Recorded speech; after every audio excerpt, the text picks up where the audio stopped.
Olá, estudantes da Rede Municipal de Anápolis, sejam bem-vindos a mais uma aula aqui do nosso canal SEAD.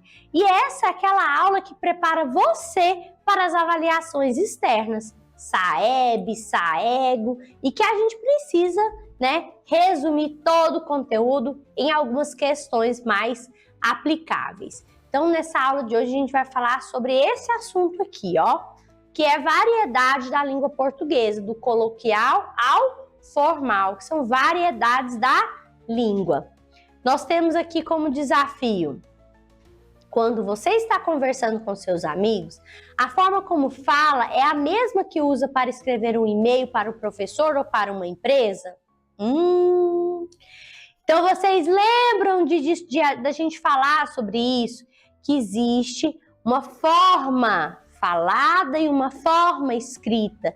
Existe uma adequação na língua. Quando eu falo com uma pessoa de autoridade, quando eu falo com um amigo próximo, então a gente precisa adequar ali. Então, a gente vai falar nessas questões sobre isso. Vamos lá, questão número 1. Leia o fragmento a seguir, retirado de uma conversa informal entre amigos. E aí, beleza? Tô aqui para te falar que não vou poder ir na festa. Tava a fim de ir, mas deu um BO aqui em casa e vou ter que dar uma força para minha mãe. Bem coloquial, né, pessoal? Nesse texto, a linguagem utilizada é típica de uma situação de comunicação informal. A palavra ou expressão que mais se distancia da norma padrão da língua portuguesa, revelando uma característica da linguagem coloquial é. E aí, beleza? Tô aqui para te falar, não vou poder ir, dar uma força. Toda a mensagem, preste atenção, toda a mensagem ela está na comunicação informal. Ela está numa linguagem informal, numa linguagem coloquial, numa linguagem entre amigos próximos, certo? Porém, qual dessas 4 alternativas mais distancia da norma padrão? Porque eu tenho uma norma padrão. Isso aqui não está na norma padrão. Tudo isso aqui está na norma coloquial, informal. Porém, tem algo que está mais distante ainda. Qual que é a alternativa? É a letra B. Tô aqui para te falar. Por que eu tô aqui para te falar? A linguagem coloquial ou informal é cheia de marcas de oralidade, como abreviações e contrações de palavras. Em um texto formal, não usaríamos o tô para estou ou para pá. Essas formas são comuns na fala do dia a dia, mas se distanciam da norma padrão, que exige o uso das formas completas. As outras opções, embora informais, não apresentam um desvio gramatical tão claro. Vamos olhar de novo, tá vendo?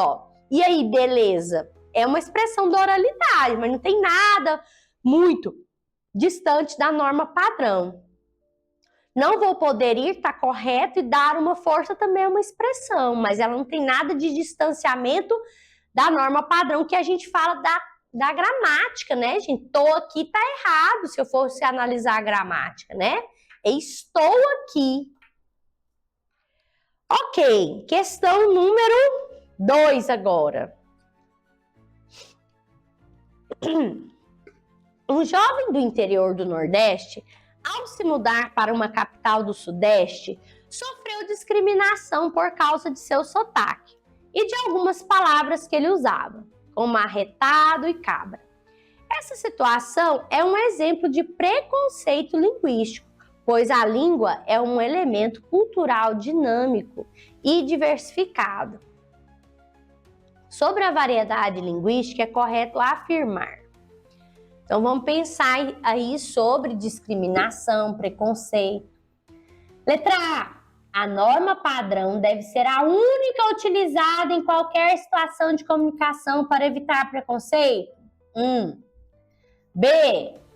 todas as variedades da língua portuguesa possuem a mesma validade e riqueza, sendo adequadas a contextos sociais e geográficos específicos. Ó. C.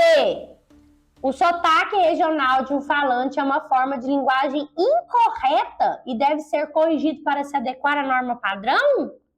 Gente, D. A única forma de evitar o preconceito linguístico é eliminando as gírias e expressões regionais do vocabulário? Gente, só tem uma aí que não tem preconceito linguístico, né? Que é a letra B. As outras todas são questões preconceituosas, né? Então, olha lá.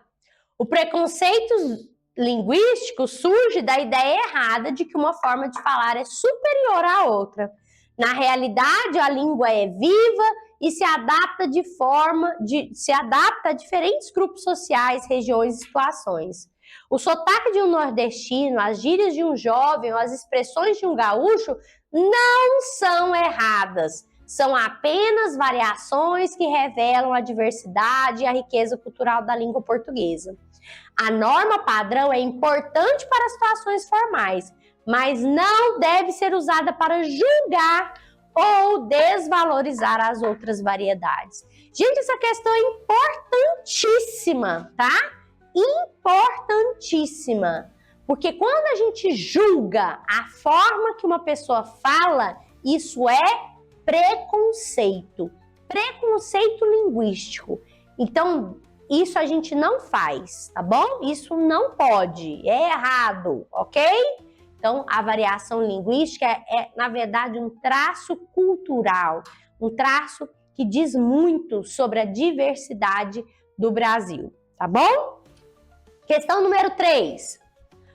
A norma padrão da língua portuguesa é o conjunto de regras gramaticais e de vocabulário que servem como referência para o uso formal da língua, principalmente na escrita. Em um texto jornalístico, é fundamental que o uso da norma padrão seja predominante. Considerando isso, qual das frases a seguir está em conformidade com a norma padrão? Então, agora a gente vai analisar a norma padrão. Letra A. Chegou os documentos que tu me enviou. B. Faz anos que não chove nessa região. C. Havia muitas pessoas na manifestação, mas não tinha mais lugar para nós. Ou D. Eles foram no shopping e depois foi no cinema. Bom, gente, a correta aí, a A e a D estão bem erradas, né? Conforme a norma padrão, tá? A gente está analisando a norma padrão, a gramática. Chegou os documentos, já está errado. Era chegaram os documentos. Eles foi também não concorda. Eles foram. Agora a B e a C. Olha para mim qual que tá errado e qual que tá certo. Olha aí, ó. Haviam muitas pessoas, o correto, né? Então a letra B, faz anos que não chove nessa região, é a correta. Por quê? Essa é a única frase que está totalmente de acordo com as regras de concordância da norma padrão. O verbo fazer, quando indica tempo decorrido, é impessoal, ou seja, não tem sujeito e deve ser usado sempre no singular. Então, por isso que a forma correta é faz anos, não fazem anos, tá bom? Bom, pessoal, espero que vocês tenham gostado da aula. Vamos ver o que a gente aprendeu com ela? A lição central é de que a adequação é mais importante que a correção.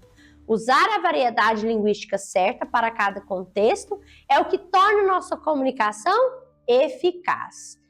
Espero que vocês tenham gostado da aula. Deixe o seu like, siga nosso canal no YouTube e também acione o sininho para receber as novidades toda semana. Tá certo? Até a próxima. Tchau, tchau.